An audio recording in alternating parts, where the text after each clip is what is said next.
Hey everyone, before the episode gets going, I wanted to give a shout out to the show's sponsor, exitgroup.us. Check it out. It's a fraternity for guys who are trying to do things in the world.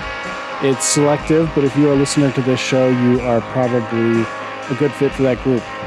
The other thing is, please consider becoming a paid subscriber to the Granite Mountain Movie Club.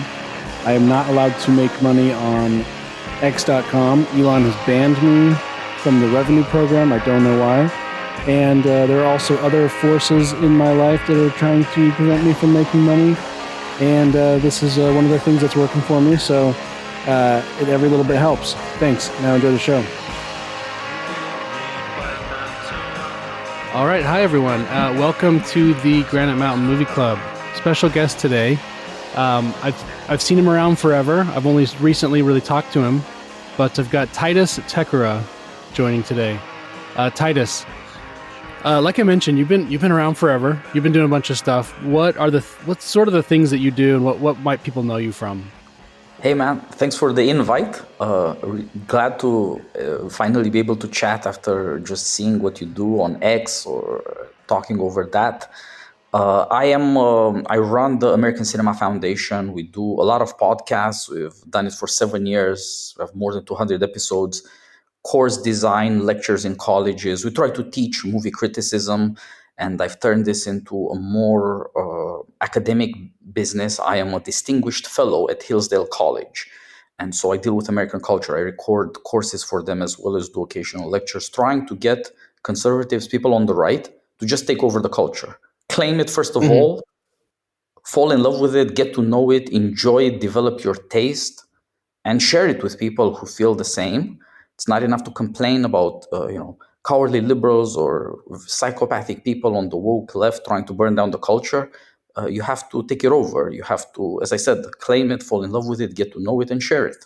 That's similar, I think, to what led me to do what I do. And I've only been doing this for like 2.5, 3 years or something. But yeah, that was sort of part of my thinking as well. Sort of, I was noticing that guys I was talking to, and I think what I do is significantly more, I'll say like low brow maybe than some of what you do. But I was noticing that a lot of guys I was talking to, I mean, they had what I consider, the right ideas about how the world should be ordered, but they didn't really have a sense for like film and music are my main things really that I think and talk about. But they'd seen, they see big blockbuster releases and things, but I was thinking, there's lots of movies these guys would really like, and they could get something from them, and they could even find, like, the default position is to say, Hollywood is liberal, it's left.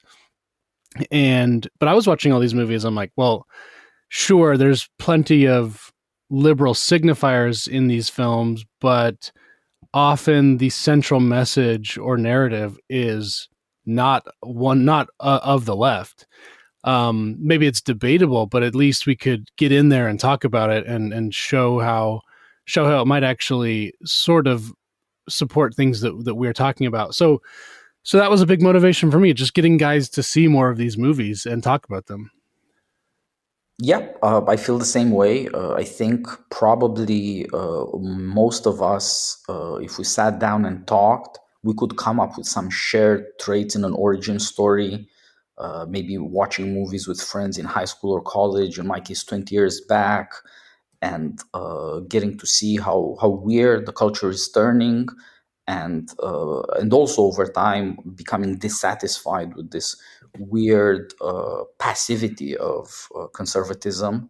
People complain, and they let it go at that. My slogan on this is: you shouldn't have a consumer attitude; you should have a producer attitude. Your mentality has to change from the guy who complains about woke people doing something bad to Shakespeare to the guy who just doesn't like some too many weird chicks in cape shit superhero movies. They're all exactly like the guy who leads a bad review on Google or on Yelp for a restaurant he didn't like. Bad reviews are all you can do. Well, I think a lot of people in my generation and younger people decided that's not enough. We can do better criticism to encourage better people to write, to encourage people, as you're saying, share stuff you love. I don't need to leave my friends to listen to idiots when I can get them to say, listen to me, watch this thing, you'll love it, and tell whoever to do likewise. I've got friends saying, look, I listened to my with my dad to your talks about the Western. That's a great bonding experience, as they say, for men. Watch John Ford movies, watch them with your dad, watch them with your son. It's all American. And there's no amount of libs that can take that away from you. There's no amount of woke stuff that Yeah. can take away that enjoyment. And they There's just this. shouldn't be dominating your mind, your taste. There's something even cowardly about saying, Hollywood is liberal. That's for sure true, but that doesn't mean you have to abandon, I don't know, David Mamet or some of Quentin Tarantino's movies or things like that, some of Nolan's movies. There's a lot of stuff out there that's prestigious, that's popular, makes a lot of money. I'm not throwing away the Dark Knight trilogy just because people say Hollywood is liberal. It's $1 billion of movies that guys love. It's Yeah. I'd say something like, sure, Hollywood is liberal, but look at the top IMDb 250 list. It's kind of a bad list of movies. Some of them are atrocious, but you can be sure that it was compiled primarily by young men and middle-aged men under 45 or something like that. Hmm. The Yeah. generation that had no access to publishing, that had no access to culture, they're just thrown out by feminists and liberals, as well as denied by conservatives who won't help them at all. But they found a way to express themselves and come up with a consensus.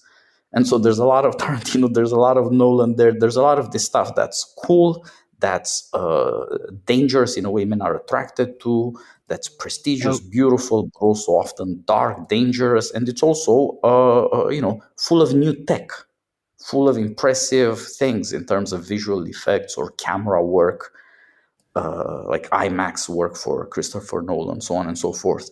Because men like that and they want to share it with other men, but they have to do it in secret.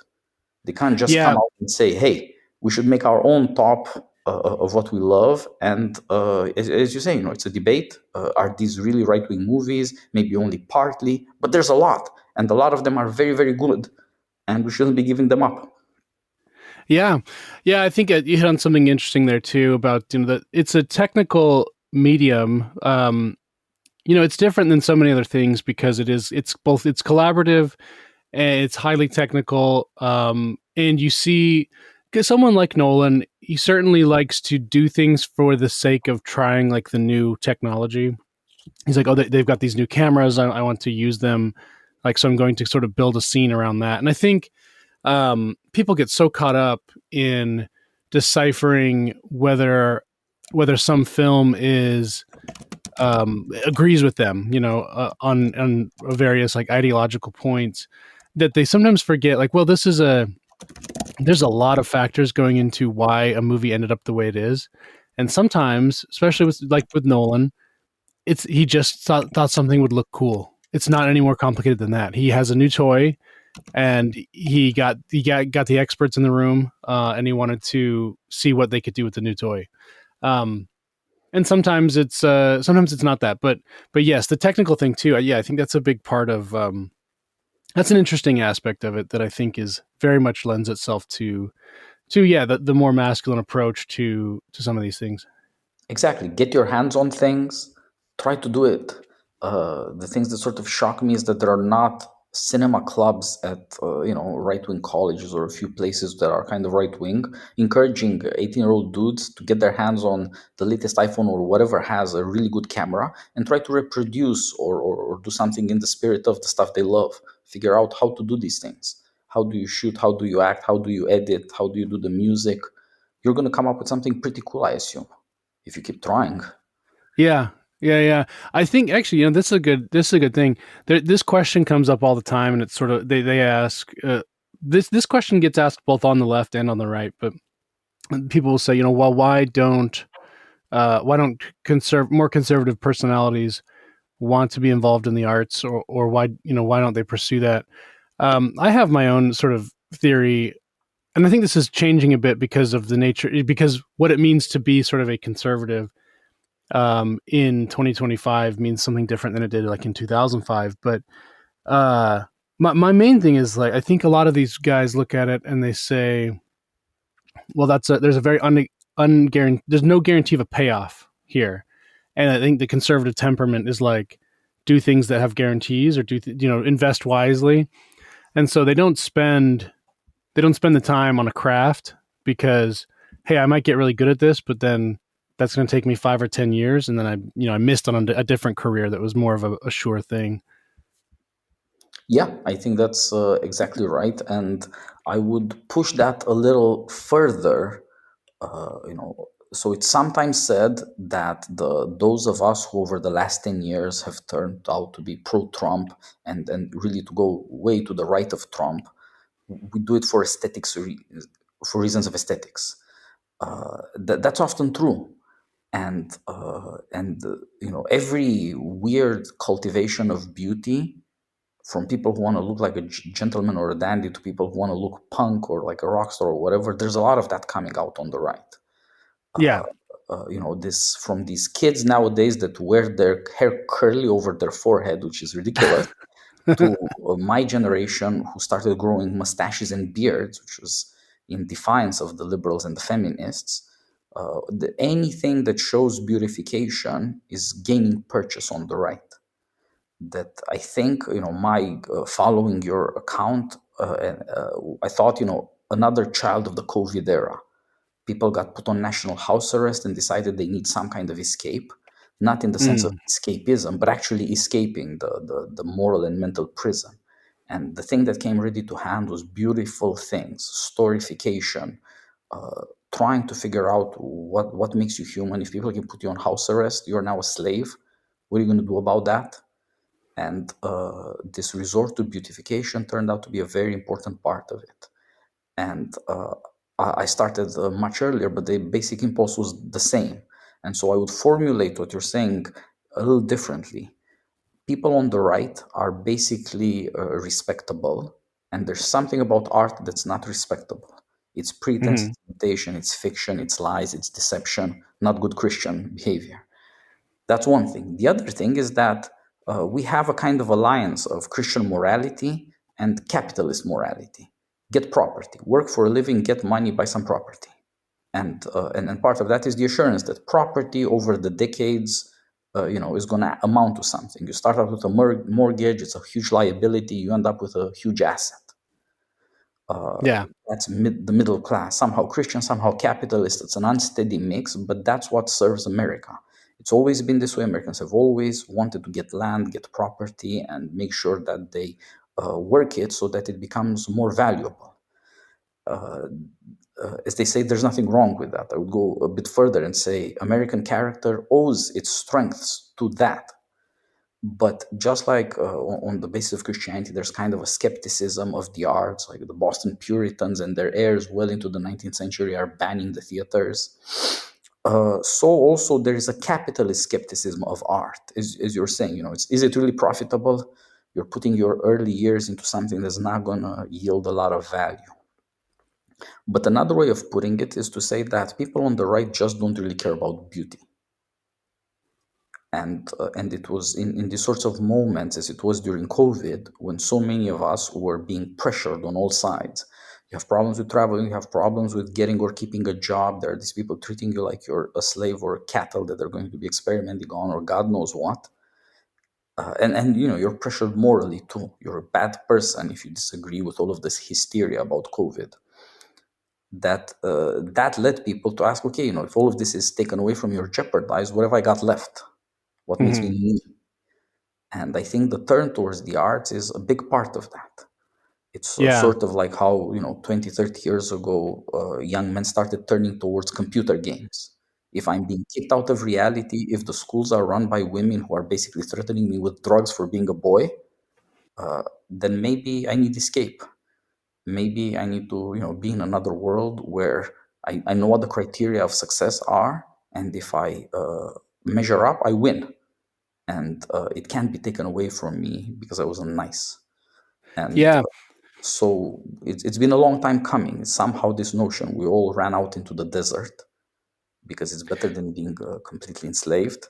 And we're sort of trying to come back, figure out a way to form communities, talk to each other, get an audience, Do all of these things that will reassure us that we're right about it. Basically, that if you have this beautified vision of what it means to be American, of what it means to be a man, you can actually live it out and you can share it with other people.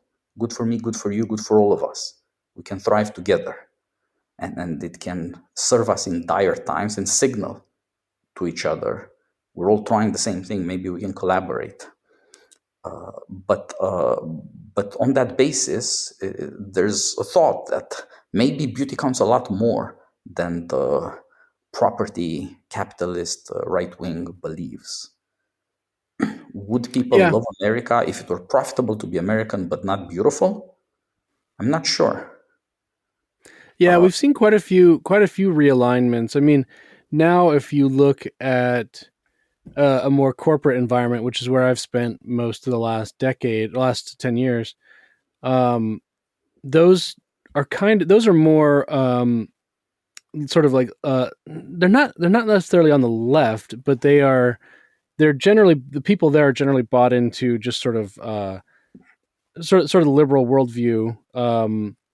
They seem to mostly vote Democrat. They've sort of become the man, which has sort of opened path for people on the right, to start more space for people on the right to explore art and to be less to be maybe a little bit higher risk taking. Yeah, I think that's right. That somehow we are learning to see a kind of advantage in a disadvantage. Men have been chased out of the culture to the point where even the sort of stuff that the ordinary, boring American dude would want to share with his kids, what bonds father to son, really to Star Wars. That's what did it in 2000. That's what did it in 2015 as well. That's Yeah. your intergenerational experience of American continuity. Your memories are, in fact, fantasies from the movie screen. Strange, but it's not all bad. But then, even that turns into girl power. Anything Mm. that boys can love turns into girl power. Even computer games have to turn into girl power. Again, long before woke, we had Gamergate. What is with all of these weird, vaguely psychopathic people who complain about, this last thing that guys have? So also in Hollywood, right? Men turn to horror as the last genre for the writer director. You can make a lot of money, you can make a lot of noise, but it depends on no stars, it depends on no glamour, it depends on very few relationships with liberals in Hollywood or with publishing, all of this celebrity machine making. You're almost free, so to speak, if you can Yeah. horrify people. Yeah, But every year it seems there is a horror movie that cost less than $20 million to make, and that becomes sort of the surprise hit. but it's also what makes the directors, right? People heard about Eggers, people heard about Astor, people like that. Where do these people come from? They come from horror. Yeah, Something really ugly, like not though not quite horror. That's how the Safdie brothers made their name. Most of these directors of the last 10 years, that's where they come from. And that's again very telling that men were driven out into the wilderness. And there are these last few things that feminism hasn't taken over, like horror. Although, of course, even that is in the process of being feminized, actually. yeah. I'll use that to shift over to this list that you wrote. We'll talk about two things, but um, you had horror, like sort of horror, as one of your sections on this response. I guess I would say there was a response to the New York Times list that came out Yeah. about a month ago, or a little bit more, 2 months ago, I think. And so, yeah, I wanted to talk about that New York Times list, and then also I thought you had a really interesting way of looking at the same question. If you're going to canonize the better movies of the post 2000 era of the 21st century, you had an interesting approach to how instead of just the conventional, 100 to 1 list. So we'll talk about both those. But yeah, I was wondering, what did you think of the New York Times list when you initially saw it? At first, I didn't really think much of it because it's just It's clearly it's summer. Nothing happens in the summer. I'm in the business. If you're in politics or in publishing, you just have to come up with nonsense because nobody cares about anything. And so they did this. But also, since some of my friends like the Steve Saylor, I love Steve Saylor.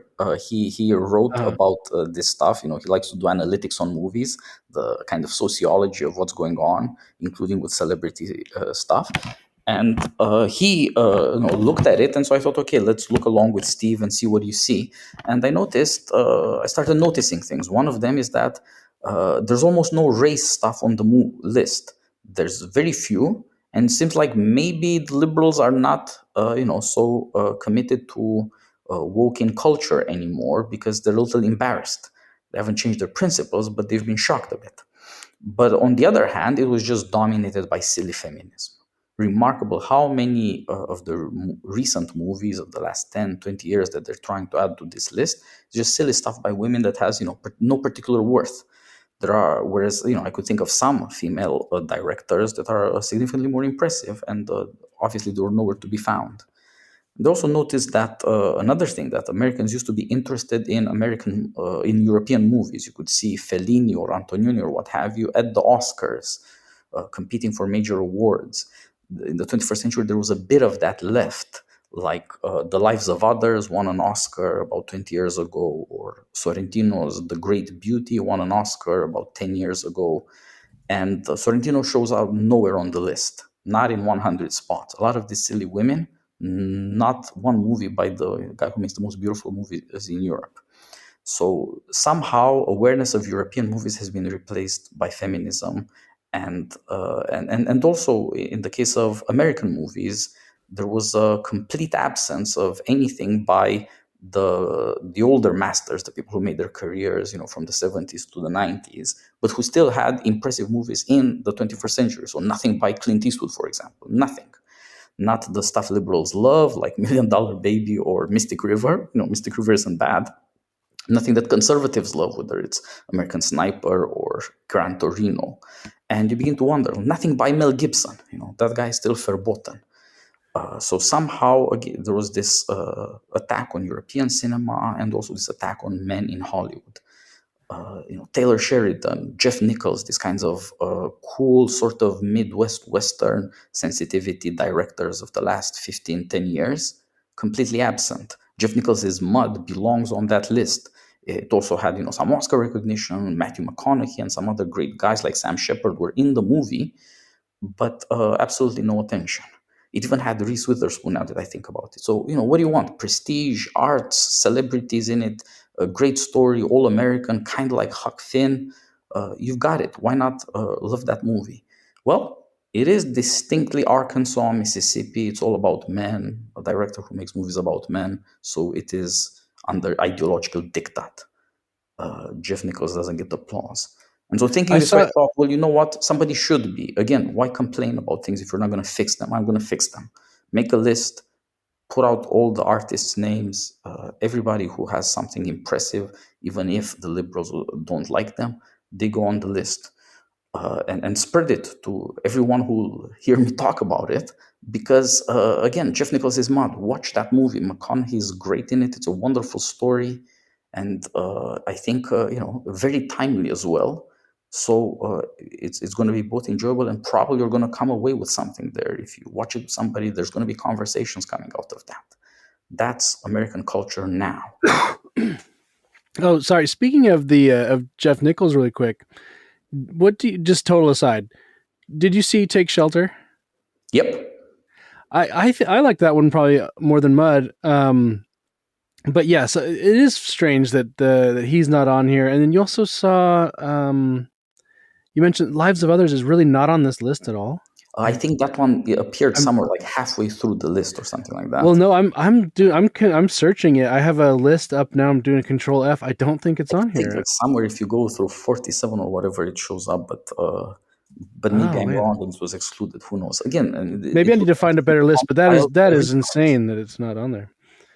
so uh, it's just you can't trust these people even to be vaguely aware of talent. But liberalism dominated America, but that domination was excusable in a way because they liked talent. And so a lot of talented people, including people who aren't liberals, could make a career and in fact become famous.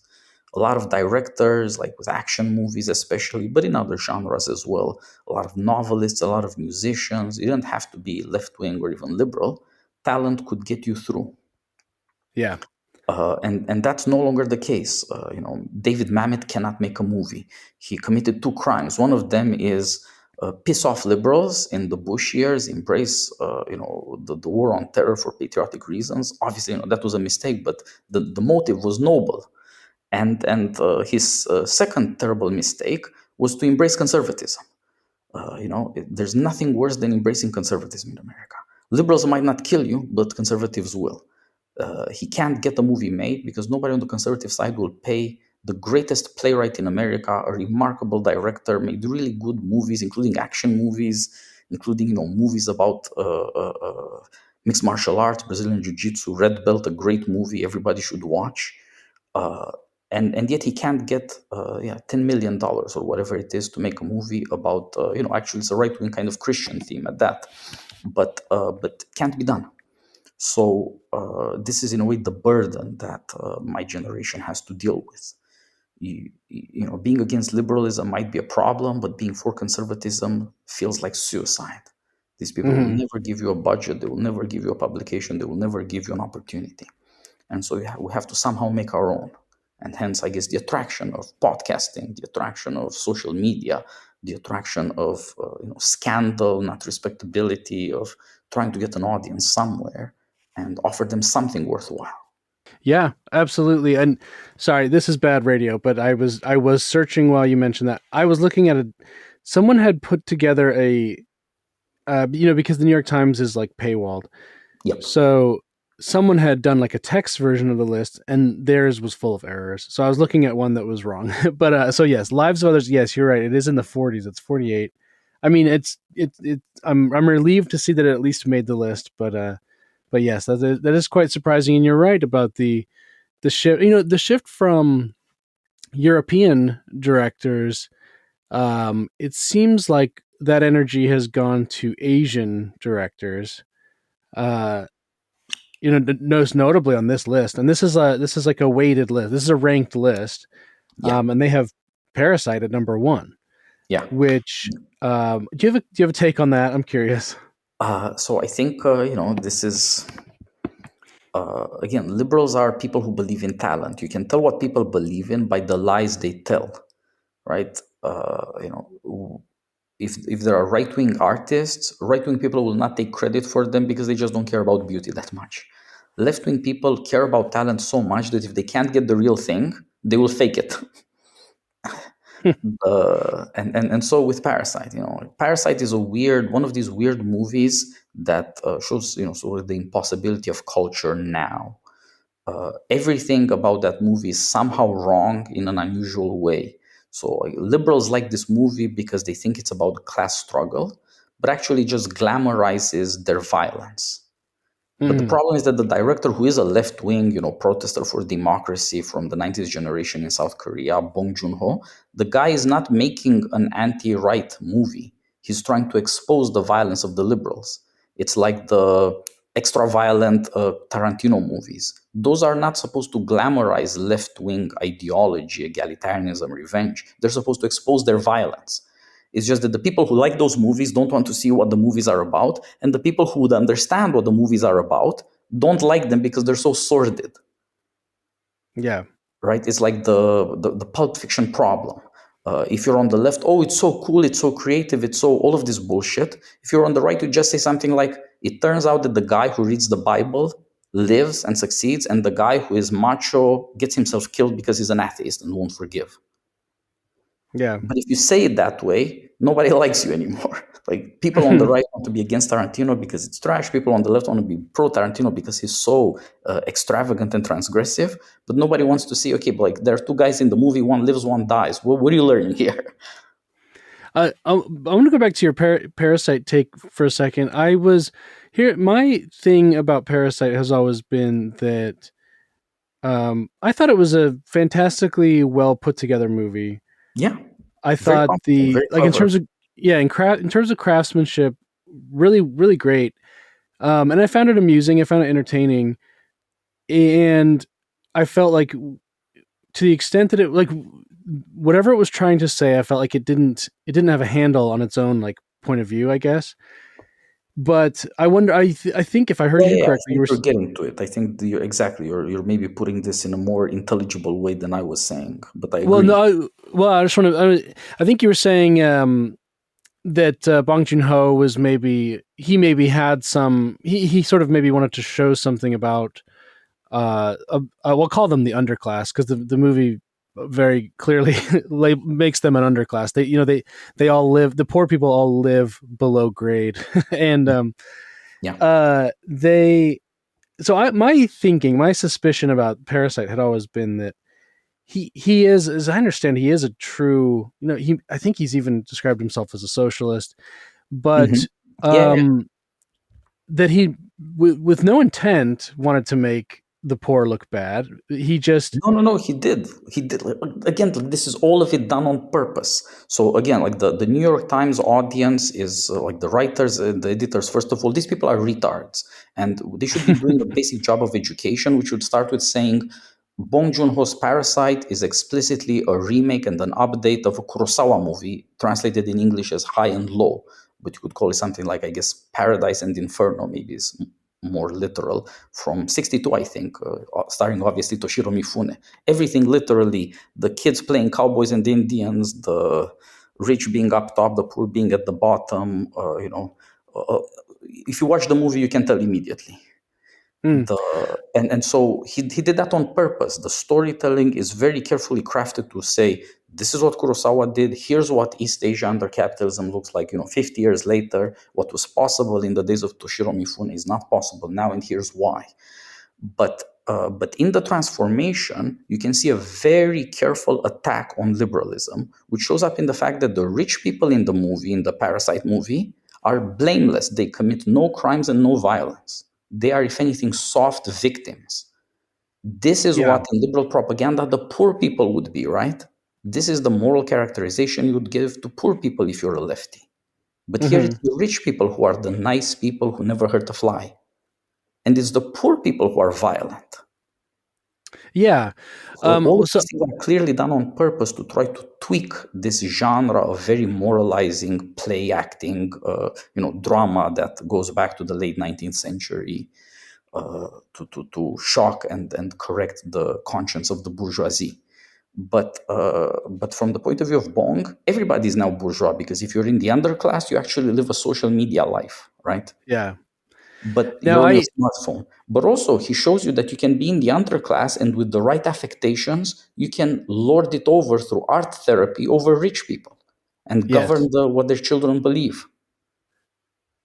You see, like, there's a lot there to attack, this sort of liberal bourgeoisie. It's Yeah, not like absolutely. a movie against capitalism. It's a movie against the liberals.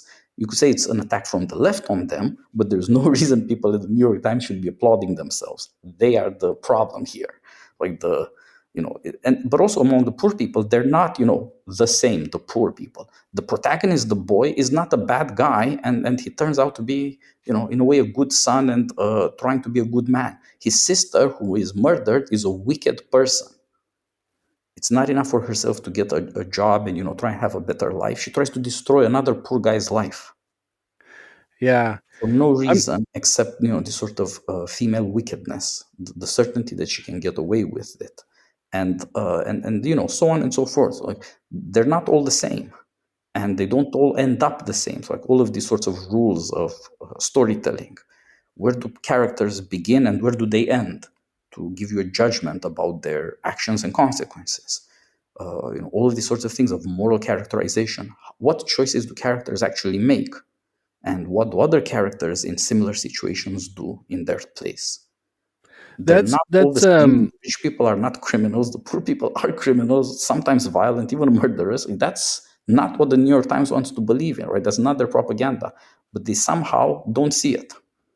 Yeah, so that's I'm gonna watch it again soon, because I want to do like an episode about Korean cinema. But um yeah, my and I think everything you're saying is accurate. Um my initial thinking had been that he was trying to that he does have, sympathy for the underclass in the film, but he also needed to make something compelling, and that required him to tell some truth, and that Sure. there was no outrunning the truth. Basically, he had to he if he wanted to yes if he wanted to make an interesting, compelling, exciting movie, he had to incorporate that, and that was sort of that was where he undoes himself, I guess. That was sort of my initial take when I had I first know seen what it. you mean, but again, think about what success this had with the New York Times, with the Oscars. He could have made a much shittier movie and they would have loved him more. He didn't do that for them, so to speak. He did it for us. Yeah. There's something else than being left or right wing. There's something like, do you pay attention to characters, to cinematography, to music, to all of these beautiful things? Do you care about beauty? Clearly, the liberals at the New York Times do not, and so they're too stupid to notice what's in front of their eyes. Now, in a certain sense, we care, but we are offended by this guy's effrontery or sordidness. And I'm not going to argue against that. I'm always defending decent people. I don't recommend sordid stuff to people. But for those of us who are, somehow engaged, so to speak, in the culture, in public life, it's important to realize this, that there are left-wing artists who are more serious about being artists than they are about left-wing propaganda. Mm. And the fact that these are the last people, like, okay, you're a progressive liberal who you want to affect multiculturalism, globalization, and person of color care. What do you got? If Parasite is the best you've got, you're committing suicide and you don't realize it. These kinds of movies are not propaganda for the left. They are, if anything, propaganda for the right. They show you the full self-destruction of liberal delusions. Yeah, yeah. I think that's true. What do you make of it just as the number one spot in terms of? I'm very interested in the art of list making. Mhm. Um, what is it? What's the significance of this being number one? I think it's just the fact that it got an Oscar. It made some money in America. It was actually a hit globally. It was a hit first of all in South Korea. So it flatters people because it's prestigious in America, but it also has the hint of leading the left wing global revolution. Young people are going to rise up and murder the rich. This sort of brutal fantasy that liberals can never shake. They're always about another revolution. It's got to be 1968. It's got to be the WTO battle for Seattle, or like the 2008 Occupy movement, or Greta Thunberg. They're always looking for brutality and sentimentality. It's who they are. Mhm. But as movie making, Bong is a good director. Most of his movies are not good, but he's a good director. And Memories of Murder from 2003, I think that's his best one. and Yeah. uh, and this just isn't there. But if you wanted a movie from South Korea about the rich and the poor and the problem of the society now, that somehow gets at all of the drama of our times, it would be one that you and I and so many other guys love, which is actually Park Chan-wook's Burning. Oh, pardon me, Lee Chang-dong came up with that one, Burning. It's the Yes. same problem, the same kind of characters, but it's a love triangle instead of being a family quarrel. But it's also about rich and poor and the condition of art in modern times. It's also like Bong, kind of a European drama novel like story, but put on film. But Burning is just much better. Yes, and I thought it was much better as well. I don't think it ended up on their list at all. Let me Look, see. I don't think they had Yeah, it did anything by not. Lee Chang-dong. Mhm. I don't think they have anything by Park Chan-wook, whose Old Boy is also a great movie, and who has other, remarkable movies in the 21st century. But it doesn't fit left-wing sensibilities. There's Oh, some that's great right. They films left about Old Boy off the LGBT, list. Wow. anti-feminist. Pardon me? I'm realizing they left Old Boy off the list. That's pretty funny. Again, these people have no memory, no education. They are what in the jargon of X we call retards. Yeah. And there's another one, the great master in Asia now is Zhang Yimou from China. None of his movies are on the list. Not the stuff that he was making, 20 something years ago that was getting Oscar recognition like Hero. Not the stuff that he is making now. amazing movies, whether it's about the Cultural Revolution in China or about period pieces set in the some of them are in the Tang Dynasty, some of them are set in fact in the time of the first emperor, just before the Han Dynasty. It's got a lot of period pieces, also wonderful movies, beautiful, well acted, clever, daring, and they have real drama. It's very Chinese thing to do, put your criticism of the current government in the guise of a historic story. So if you read Tang Dynasty poets like Du Fu, he will be criticizing wars from the Han era 6 centuries back, maybe, because you can't criticize the government. Obviously, you would be killed. But you can tell stories of the past because they love their past, right? So that's how they do it, and it's still done that way. It's very clever art making, and also in some ways traditional. Very interesting director. Not one of his movies is on the list. Do you keep up with a lot of Chinese cinema? Yeah, yeah. They have Wong Kar Wai's In the Mood for Love on the list. That's a movie. If you're a young man and you've ever thought about love and you think that maybe love is a thing and women can be beautiful, you should watch that movie. It's the most beautiful thing made in the 21st century. Yes, and they put that one quite high. I could be wrong. I thought he was a Hong Kong guy, which I sort Yep. of. It's a Chinese guy immigrated to Hong Oh, Kong okay, and found it when he was a kid. Yeah. okay, yeah. So, I asked about the Chinese thing because I would admit that's a big blind spot for me. I have seen a few modern Chinese films, but not a ton. I don't keep up with them actively. The mainland outside of Jiangyimu, there are a few, but they're not many. Hong Kong used to have great cinema. John Woo, the action movies, the guy who Yeah, made that great Face Off movie. He also has a great epic set in China made in 2008-9 called Red Cliff, about the end of the Han Dynasty. John Woo is an interesting guy because he's Chinese, but he's also Christian. And so there's these ultra-violent movies are also somehow about redemption, and it's beautiful, epic Chinese arts, sword fighting, generalship, the Chinese aristocracy, armies, etc. But also, beautiful cinematography, and it takes them like 5 hours to see both parts. It's just a unique experience, I would imagine, for somebody in America, and it was unique for me. Or there's a lot of cool action movies made by Johnny To and some romantic comedies. Another one of these Hong Kong directors that it's sort of like somebody mixed 30s, 40s Cary Grant comedies, that sort of movies, with 90s, 2000s settings and modern cinema. It's like a love letter to Hollywood, putting together a couple of different generations. Very good. These are the kinds of directors that used to get some attention in Europe, especially at the Cannes Festival in France, but have largely been forgotten as obviously Hong Kong has disappeared. But even in the 21st century, up until say 10 years ago, they were wonderful, and maybe the last people to make romantic comedies that were really charming. Beautiful people, glamorous settings, but also very witty and also quite a lot of slapstick. Again, it's like 40s movies.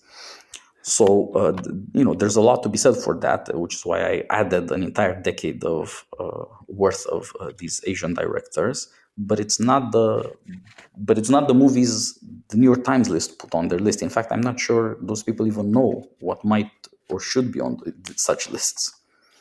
yeah.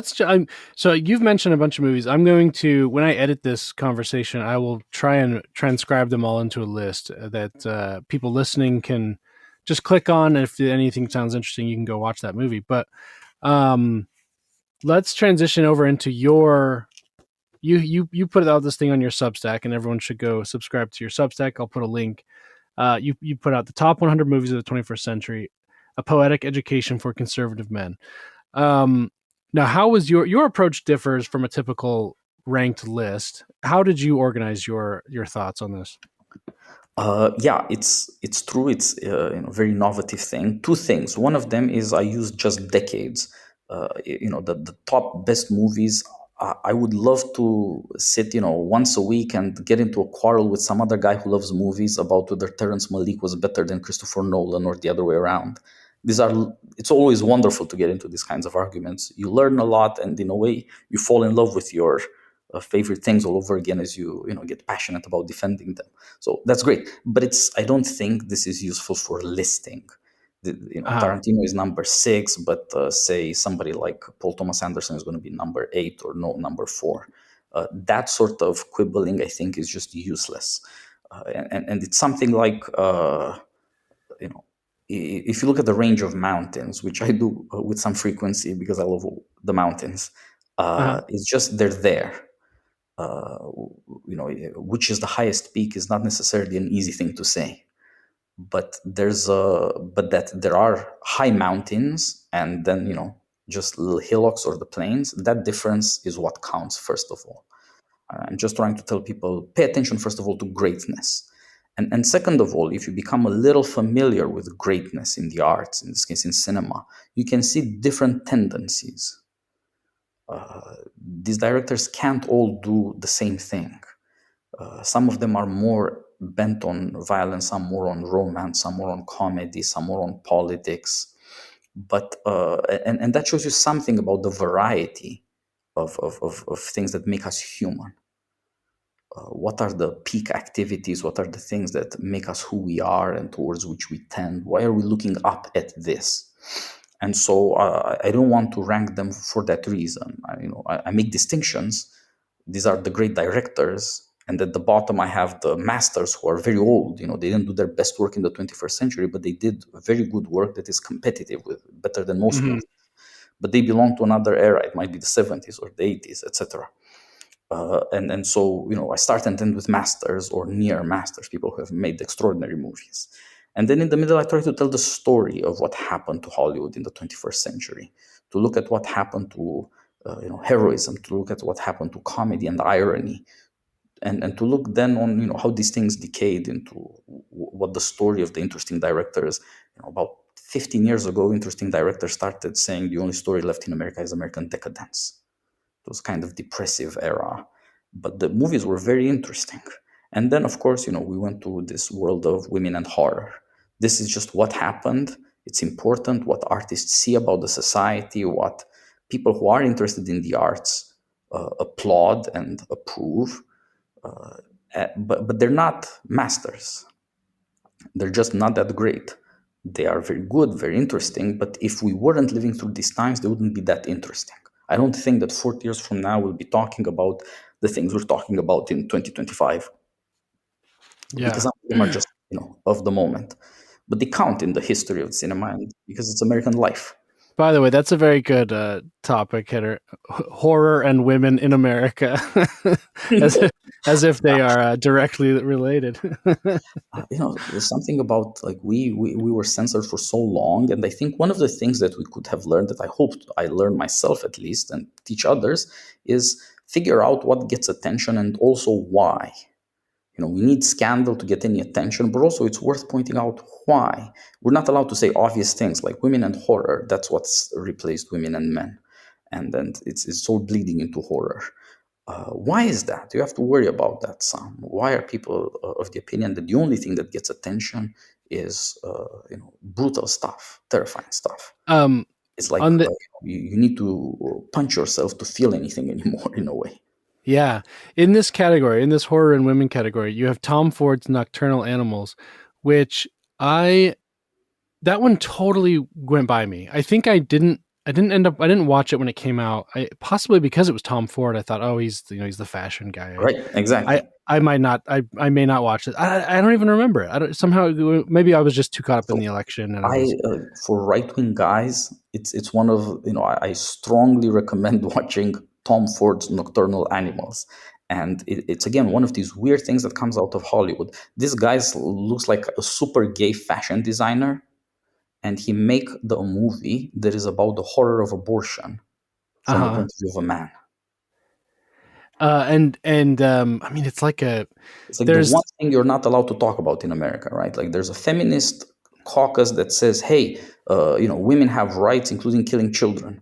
And then there's a, let's say, right-wing caucus, but I'm not sure that's right, quite the way to put it. Like Christians who say, the women have rights for sure, but not killing. And babies have rights; they have a right to life. Everybody should agree to a right to life. It's at the core of liberalism.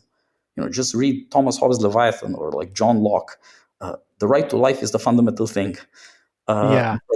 but nobody stops and says, do men have rights? Does a father have rights? that apparently the right and the left agree does not exist. And then this weird gay fashion designer comes along and says, you should look at it from the point of view of the man. It might shock you. Well, and I hadn't seen this movie, and So I'm not going to spoil the plot, but it's really good. well, no, I have now, but Okay. it was only a month ago, and Thomas 777 of all people, he had posted about it, and he recommended it, and he has good taste. He Yeah. if he recommends something, I'll watch it. And he says, "Hey, this is really good." So I go and watch it, and I'm like blown away. And I like don't see. I have that experience like once or twice a year where I'm like really, really excited about something I just watched, and it was awesome. And it was, and I don't mean this to this should this quote could be taken against the movie, but there's almost like I hesitate to even use this word because it might get taken the wrong way, but there's like an incel energy to the movie. Um, Yeah, I know what you mean. yeah, the And sort again, of it's somehow yeah, about the fact that men have been excluded from American life, and obviously it hurts young men the worst, which is somehow always there in horror. Like even the guy Robert Eggers with the horror movies, his latest Nosferatu is about females, right? It's a woman's story. yeah. Women are taking horror also. You had one last thing. Good luck. Yeah, and I just wanted to highlight that one because I just noticed it on the list. And that was one I just recently watched. But yeah, I mean, and yes, anyone listening should go and definitely go and look at Titus's list and actually look through all the movies.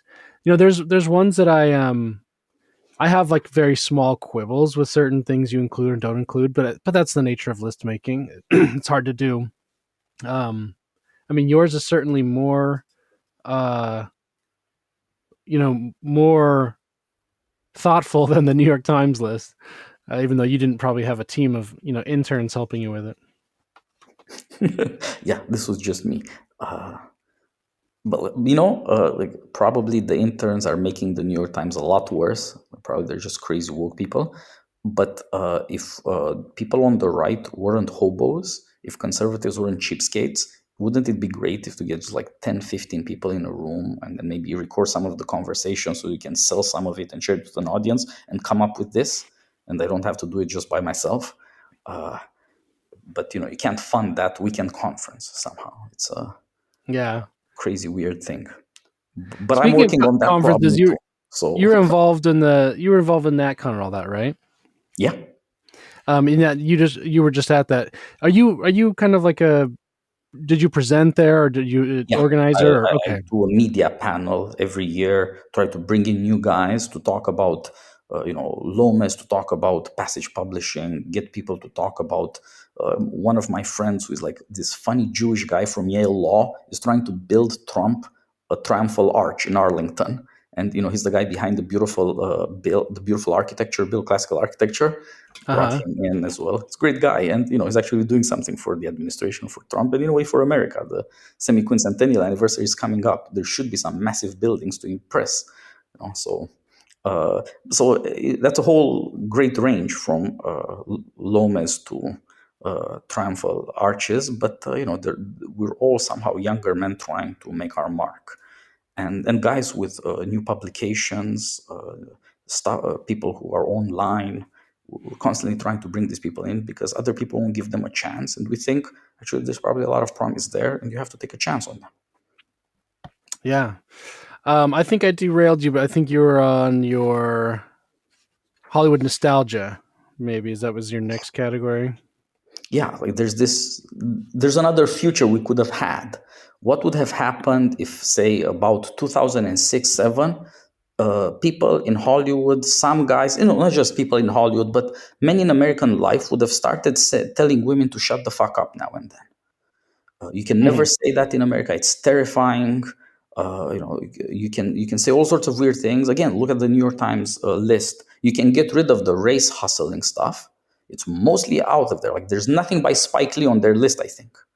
And I thought, at least some of Spike Lee should be on the top 100 list. He didn't quite fit my bill, but at least 25th hour, something like that would be pretty cool. And so with others, but you can't get rid of the hysterical feminism at the elite level. That's a problem. Like the ordinary life problems, like you can never talk about black people, you will be canceled, you'll be destroyed, is the end of the world. Up until now, and the internet is dominated by crime, right? This week, turns out there's a lot of video evidence, and people are shocked by the evil they see. Oof. Let's see how we deal with it. But there's this other side, the elite side of America. Who dominates all of publishing? Who dominates, all of academia? It's women. And what do you think young men are going to feel about it? My bet is horror. But there was this other possibility. And so I made this selection of 10 movies, like Hollywood nostalgia, in the sense of nostalgia for genres. Nothing on because, it's super feminist. There's nothing on the New York Times list, I believe, not one movie that is a war movie. But there have been remarkable war movies, so I at least added a couple. Mel Gibson's Hacksaw Ridge, which also got Oscar recognition and was a hit. Really good movie, but obviously it happens to be about a Christian man. Happens to be about World War II and American morality, not just power. And it's not uncritical of America. It's not uncritical of American moralism or even patriotism, because it's about a religious dissenter. But it's a true story, a guy who won the Medal of Honor. Something to be proud of and to make you thoughtful. There could have been that Hollywood. We don't have it, but it could be there. So also with this other World War II movie in Europe by David Ayer, Fury. Mm-hmm. That again made money. It had a big cast led by Brad Pitt, but it was thrown out of history, so to speak. Nobody ever talks about it. Yeah, Fury is really good. And so, like romantic comedies, I put a Whit Stillman movie, Damsels in Distress, or a movie about a girl, a romance called Brooklyn from 2015. That is maybe one of the very few movies on my list that has nothing of the sorted about it. It's like a movie from the 50s, about the 50s. But it's also Yeah, a that one celebration of didn't that one America. end up winning? That one won Best Picture, didn't it? It didn't win anything, I think, but it was nominated for a bunch of big awards. Yeah, yeah, And you're so, right. It it is like deserves a the attention.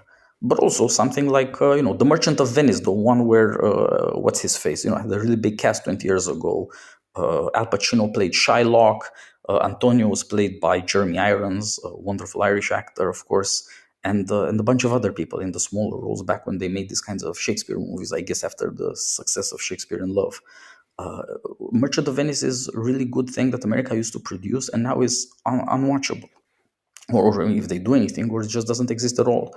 So again, saying something like, don't just have a consumer mentality, have a producer mentality.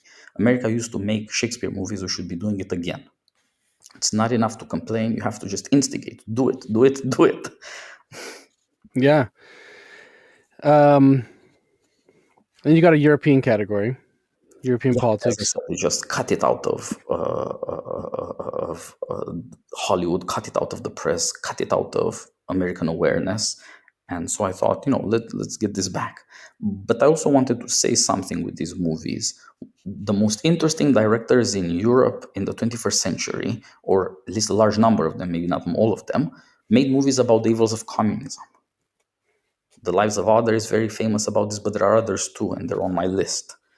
And I think that may be another reason why liberals don't like it. Yeah, you have Ruben Ostlund on here, and he reminds me a bit of my like theory of Parasite is similar to how I responded to not the Square but the newer one, the Triangle of Sadness, which was like this. Mhm. It's and I know in Ostland I think is even more outspoken in terms of his like socialism, but he's sort of like I don't know if it would defeatist about it, sort of like he's like I accept that this is never going to work because he's like I am a socialist, but here this is what happens when you put socialists in charge and it's a disaster. Yep. Yeah, I think there's a lot to that, but I think it's also, with these things, it's um, sort of like asking Americans to interpret stuff that happens in, I don't know, some South American country, not to say China. You have no idea what it's like to live in a world where there's no freedom of speech, or where there's mob violence or God knows what revolutionary stuff. It changes people's habits. It changes what you say it, how you do it. It changes the character of art. Again, I go back to the great Chinese director Zhang Yimou. From the point of view of the left, you would say, okay, this guy is one of us. He's a leftist. He has made some, criticism of Chinese traditions, of the Chinese way of life, or he used to adapt. There's some stuff to be said on that side. But also, the right could be against him because he directed the Chinese Olympics maybe twice. He's a propagandist for the regime. But this concludes the free preview. Full episode available for premium subscribers on Substack.com. Thank you for listening to the Granite Mountain Movie Club.